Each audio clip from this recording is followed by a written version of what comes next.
13 मार्च को अफगान तालिबान ने पाकिस्तान पर ड्रोन हमले किए। ISPR का कहना है कि ड्रोन्स को हदफ तक पहुंचने से पहले मार गिराया गया। तबाहशुदा ड्रोन के मलबे से कोयटा में 2 बच्चे जख्मी हुए, जबकि कोहाट और रावलपिंडी में एक शख्स जख्मी हुआ। और इसके हवाले ISPR के मुताबिक हमले में अवाम में खौफ फैलाने की अफगान तालिबान की नापाक कोशिश को नाकाम बना दिया गया। अवाम और मुसल्लह अफवाज अफगानिस्तान पर काबिज किराए की दहशत गर्द मलेशिया की हकीकत जानते हैं। अफगान सरजमीन से दहशत गर्दों के खात्मे तक ऑपरेशन गज़ब लिल हक जारी रहेगा। अफगान सरजमीन से होने वाली दहशत गर्दी नाकाबिले बर्दाश्त और नाकाबिले कबूल है। अफगान अफवाज पाकिस्तान दहशत गर्दी और उसकी तमाम शक्लों के खिलाफ साबित कदमी से लड़ रहे हैं।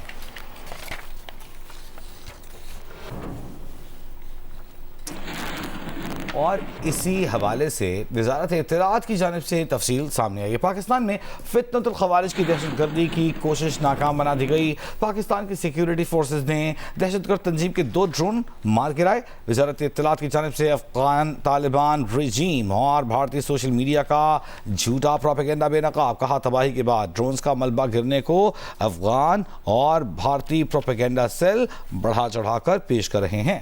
अफगान तालिबान रजीम मुतादिद दहशतगर्द तंजीमों को पनाह और मुआविनत फराहम कर रही है। अफगान वज़ारत दिफा और रजीम के दीगर अकाउंट्स झूठी खबरें और प्रोपेगेंडा फैलाने के लिए बदनाम हैं। हाल ही में इन अकाउंट्स ने पाकिस्तान का तैयारा मार गिराने का बेबुनियाद दावा किया।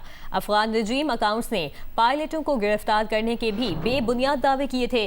अफगान तालिबान रजीम के इन अकाउंट्स ने बाद में शर्मिंदगी के साथ ये दावे हज़फ किए। अफगानिस्तान की बिला इश्तियाल कार्रवाइयों के जवाब में पाक फौज का ऑपरेशन गज़ब लिल हक जारी है। सिक्योरिटी ज़राए के मुताबिक पाक अफवाज ने 12 और 13 मार्च की दरमियानी शब कार्रवाई में अफगान तालिबान और फितनतुल खवारिज के 4 दहशतगर्द ठिकानों को निशाना बनाया। पाक अफवाज ने कार्रवाई में फौजी तंसीबात को भी कामयाबी से निशाना बनाया। हमलों में पाक अफवाज ने काबुल में 313 कोर के इंफ्रास्ट्रक्चर को तबाह कर दिया। पंधार में तिरावो दहशतगर्द कैंप्स को निशाना बनाया गया। फ़ज़ाई कार्रवाई में एयरफील्ड की ऑयल स्टोरेज साइट मुल्हिका लॉजिस्टिक इंफ्रास्ट्रक्चर तबाह कर दिया गया। एक और फ़ज़ाई हमले में सूबा पख्तिया में शेर नाव दहशतगर्द कैंप को भी निशाना बनाया गया है। और पाक फौज ने अफगान तालिबान और फितनतुल खवारिज की दर अंदाजी की कोशिश को नाकाम बना दिया। शिमाली वज़ीरिस्तान के करीब सदक गाँव में दहशतगर्दों की कोशिश को नाकाम बनाया गया है।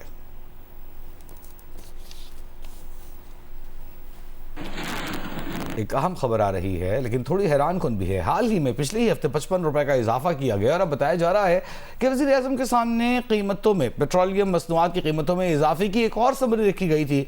ताहम इस बार वज़ीर आज़म ने उसे मंजूर करने से इनकार कर दिया है। खबर कुछ यूँ है कि वज़ीर आज़म ने आलमी मंडी में तेल की कीमतें बढ़ने के बावजूद पेट्रोलियम मसनूआत की कीमतें न बढ़ाने का फैसला किया।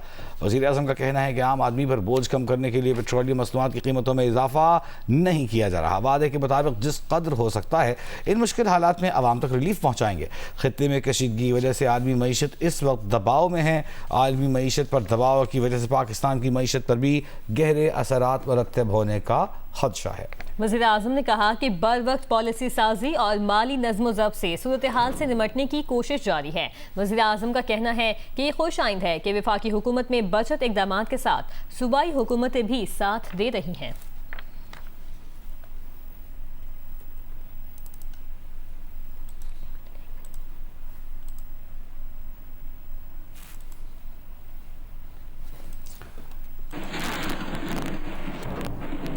और यहाँ आपको खबर देंगे, रीजनल ट्रांसपोर्ट अथॉरिटी ने पेशावर और बैनुल अज़लाई रूट्स पर चलने वाली ट्रांसपोर्ट गाड़ियों के किरायों में इजाफा कर दिया है।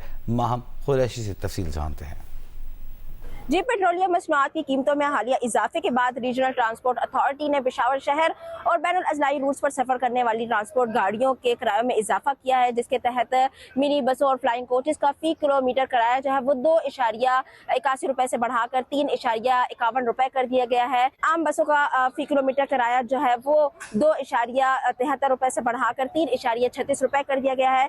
इसी तरह जो है वो AC बसेस और डीलक्स बसेस का किराया भी जो है उसमें भी इजाफा किया गया है। इस वक्त में एक ट्रांसपोर्ट अड्डे पर मौजूद हो और यहाँ पर जो शहरी आए हुए हैं जो कि बैनुल अज़लाई रूट्स पर सफर करते हैं, उनका ये कहना है कि किरायों में पहले ही काफी ज्यादा इजाफा किया गया था, मगर अब जो है वो और भी ज्यादा कर दिया गया है, जिसकी वजह से वो काफी ज्यादा परेशान है और वो हुकूमत से रिलीफ का जो है वो मुतालबा कर रहे हैं। मगर दूसरी जानिब जो ट्रांसपोर्ट गाड़ियों के जो मालिकान है और ड्राइवर्स हैं, उनका ये कहना है कि पेट्रोलियम मसनूआत की कीमतों में इजाफे के बाद जो है वो किरायों में जो इजाफा किया गया है उसकी वजह से जो मुसाफिर है वो कम हो गए हैं और उनको इस वजह से काफी नुकसान भी उठाना पड़ रहा है। जी, अहम खबर है, बैनुल-अक़वामी मार्केट में खाम तेल की कीमत में फिर से इजाफा हो गया। ब्रेंट $103.10 और WTI $98.71 पर ट्रेड कर रहा है।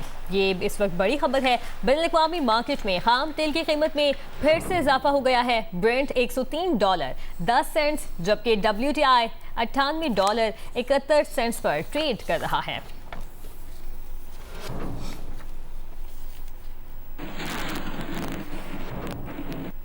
और 2 हफ्ते हुआ चाहते हैं, बल्कि 2 हफ्ते हो गए हैं ईरान पर इसराइली और अमरीकी हमलों में। जवाबी कार्रवाइयों को भी 2 ही हफ्ते मुकम्मल हो गए हैं। ईरान की जानिब से ये दावा किया जा रहा है कि तल अवीव को इसराइल के मुख्तलिफ शहरों का निशाना बनाया गया। इसराइल इसकी तरदीद करता रहा और इंटरनेशनल मीडिया को भी कवरेज की बहुत ज़्यादा आज़ादी नहीं थी। लेकिन अब इसराइल की जानिब से इमारतों की तबाही की वीडियोज़ सामने आना शुरू हुई हैं। इसराइली हुक्काम बता रहे हैं कि तल अवीव से को 50 किलोमीटर के फासले पर इसराइली शहर शोहाम, वहाँ मिसाइल हमला किया गया जिसमें एक इमारत को निशाना बनाया गया, ताहम कोई जानी नुकसान नहीं हुआ। ये दावा इसराइली हुक्काम की जानिब से किया जा रहा है।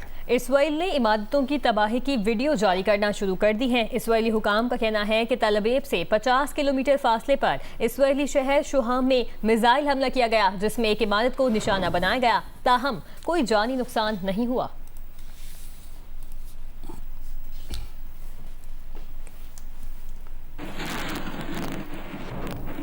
गुज़िश्ता रोज़ ईरान की जानिब से दावा किया गया था कि इराक़ में मौजूद इस्लामिक रेजिस्टेंस इस्लामी मुज़ाहिमती तंजीम ने अमेरिका का एक रीफ्यूलिंग तैयारा मार गिराया है। अमेरिका ने उस जहाज़ के गिरने की तस्दीक तो की थी, तबाह होने की तस्दीक तो की थी, लेकिन उनका ये कहना था कि जहाज़ खुद तबाह हुआ है, इसे किसी दुश्मन की जानिब से तबाह नहीं किया गया। लेकिन आज खबर यह है, गुज़िश्ता रोज़ खबर आई कि मज़ीद 5 रीफ्यूलिंग तैयारे हैं जिन्हें सऊदी अरब में प्रिंस सुल्तान एयरबेस पर निशाना बनाया गया है। पहले रोज़ जो रीफ्यूलिंग तैयारा निशाना बनाया गया था उसमें 6 अफराद अपनी जान से गए थे जो कि अमरीकी फ़ौजी थे, और अब 5 रिफ्यूलिंग तैयारों को सऊदी अरब के प्रिंस सुल्तान एयरबेस में ग्राउंड पर ईरानी मिसाइलों से निशाना बनाया गया है। अमरीकी अखबार के मुताबिक 5 तैयारों की मरम्मत का काम जारी है। तैयारों को नुकसान पहुंचने के दौरान जानी नुकसान नहीं हुआ। अब तक अमरीका के 7 रीफ्यूलिंग तैयारों को नुकसान पहुंच चुका है।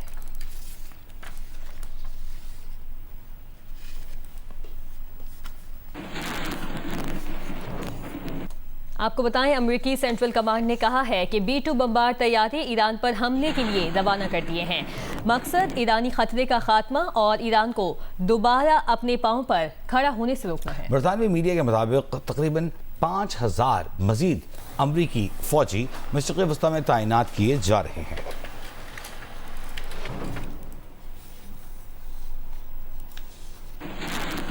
कुछ रोज़ कबल ये खबर आई थी कि अमरीकी सदर पुतिन ने अमरीकी सदर ट्रंप से रूसी सदर पुतिन ने गुफ्तगू की है और ईरान के मामले पर बात हुई है। अब वो डील सामने आ गई है जो रूसी सदर की जानिब से सदर ट्रंप को पेश की गई थी। रूसी सदर ने पेशकश की थी कि ईरान की अफजूदा यूरेनियम रूस अपने पास रख लेता है और अमेरिका और इसराइल ईरान पर हमले बंद कर दे। अमरीकी सदर ने ईरान का अफजूदा यूरेनियम रूस मुंतकिल करने की पुतिन की पेशकश मुस्तरद कर दी है। अमरीकी मीडिया के मुताबिक रूसी सदर की पेशकश तेहरान के खिलाफ जंग के खात्मे के मुआहदे का हिस्सा थी।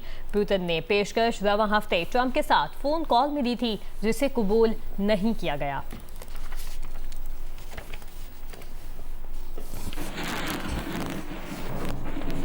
अमेरिकी सदर ट्रंप ने कहा कि आबनाए हुर्मुज़ बंद की तो ईरान की तेल तंसीबात पर हमलों से गुरेज नहीं करूंगा। बोले, अमेरिकी फौज ने ईरान के खुर्द जजीरे पर हमले किए मगर तेल तंसीबात को निशाना नहीं बनाया। आबनाए हुर्मुज़ में अमेरिकी नेवी के जरिए जल्द बहरी जहाजों को सिक्योरिटी फराहम की जाएगी। ट्रंप ने कहा कि ईरान में अमेरिका और इसराइल के मकासद मुख्तलिफ हो सकते हैं। इससे पहले सदर ट्रंप ने कहा था कि अमेरिकी अफवाज आने वाले दिनों में ईरान पर हमले तेज करने जा रहे हैं। तीसरे हफ्ते में जंग बढ़ेगी, ईरान पर सख्त हमले किए जाएंगे। उन्होंने कहा कि लगता है कि रूसी सदर पुतिन ईरान की थोड़ी बहुत मदद कर रहे हैं और सदर ट्रंप ने कहा कि पुतिन इसलिए ईरान की मदद कर रहे हैं क्योंकि वो समझते हैं कि अमेरिका ने यूक्रेन की मदद की है।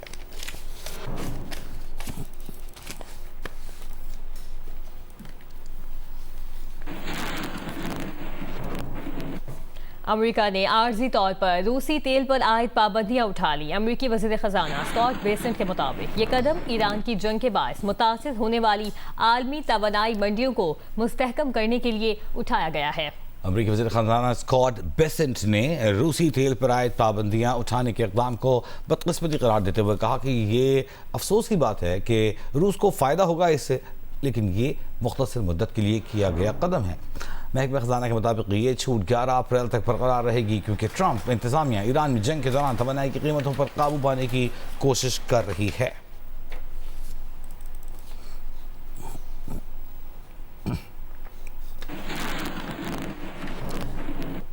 और फ्रांस और इटली ने अपने बहरी जहाज आबनाए हुर्मुज़ से गुजारने के लिए ईरान से राबिता कर लिया है। बड़ी खबर आ रही है, दो अहम यूरोपीय ममालिक फ्रांस और इटली ने अपने बहरी जहाज आबनाए हुर्मुज़ से गुजारने के लिए ईरान से राबिता कर लिया है। फाइनेंशियल टाइम्स के मुताबिक फ्रांस समेत यूरोपीय मुल्क ईरानी हुकूमत से बातचीत कर रहे हैं ताकि उनके बहरी जहाज आबनाए हुर्मुज़ से बाहिफाजत गुजर सके। अखबार के मुताबिक यूरोपीय ममालिक चाहते हैं कि जंग को फैलाए बगैर तवानाई की सप्लाई बहाल हो सके। अखबार ने लिखा कि फिलहाल कोई जमानत नहीं कि ईरान से मुज़ाकरात आगे बढ़ेंगे या नहीं। इसी दौरान बरतानिया ने कहा है कि वो बरतानिया आबनाए हुर्मुज़ से अपने बहरी जहाज़ों को गुजरने के लिए ईरान से बराह रास्त बातचीत नहीं कर रहा।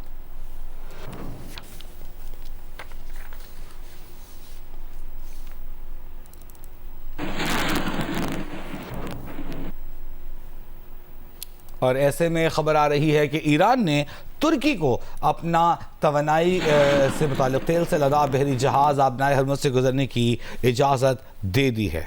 ईरान ने तुर्की के बहरी जहाज को आबनाए हुर्मुज़ से गुजरने की इजाज़त दे दी है। तुर्की के ट्रांसपोर्ट मिनिस्टर अब्दुल कादिर औराल ओगलू ने बताया कि तुर्की के 15 बहरी जहाज इस वक्त खित्ते में मौजूद हैं। ईरान ने उनमें से एक जहाज को गुजरने की इजाज़त दी है। वो जहाज आबनाए हुर्मुज़ पार कर गया।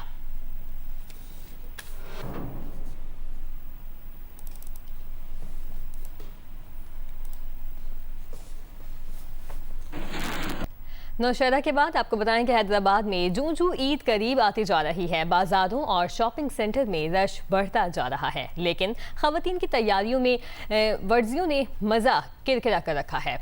हामिद शेख की रिपोर्ट। मम्मा और मेरे कपड़े दर्जियों ने खराब कर दिए पूरे ईद में। एक हफ्ते से भी कम वक्त है, अब हम क्या करें। ये शिकवे शिकायत सिर्फ 16 साला मीरब के नहीं बल्कि ईद की तैयारियों में मसरूफ सैकड़ों खवातीन को हैं। ताखीर से सिलाई, खराब फिटिंग और बढ़ते हुए सिलाई चार्जेस ने खवातीन का मूड खराब कर रखा है, लेकिन खवातीन की बड़ी तादाद ने इन मसाइल का हल निकाल लिया है।